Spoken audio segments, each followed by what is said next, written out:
What is the scariest story you know that is 100% true? The New London school explosion. The disaster that changed everything. In 1937, a Texas school made a fatal mistake. To cut costs, they illegally tapped into a natural gas line. The gas leaked, silent, invisible, waiting. And then, boom.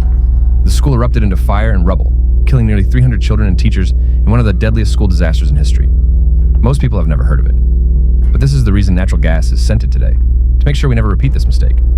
I read survivor accounts. I couldn't sleep for days. 3 haunt me the most. A 7-year-old girl found her best friend trapped beneath concrete, only her shoulders and head visible. In her mouth, a lollipop untouched, like she never even knew she was dying. A teenage boy was digging through the wreckage, pulling out survivors. Then he saw a father cradling his lifeless daughter. Her skull cracked open, her brain on the ground. But the father just held her, sobbing as if he could put her back together. A 9-year-old girl ran to her mother after the explosion, desperate for comfort.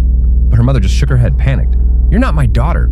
The girl was so covered in blood, soot, and tears that her own mother didn't recognize her. The New London explosion wasn't just tragic. It was pure horror. And yet, history buried it. But for the survivors, for the parents who lost their children, that day never ended.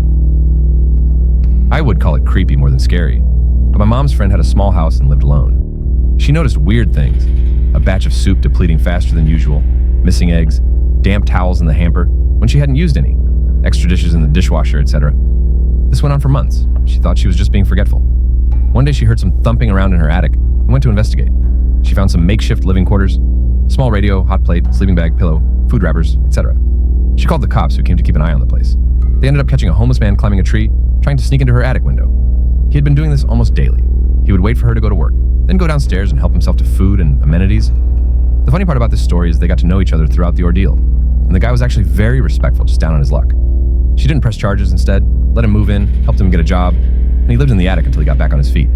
Creepy shit with a happy ending.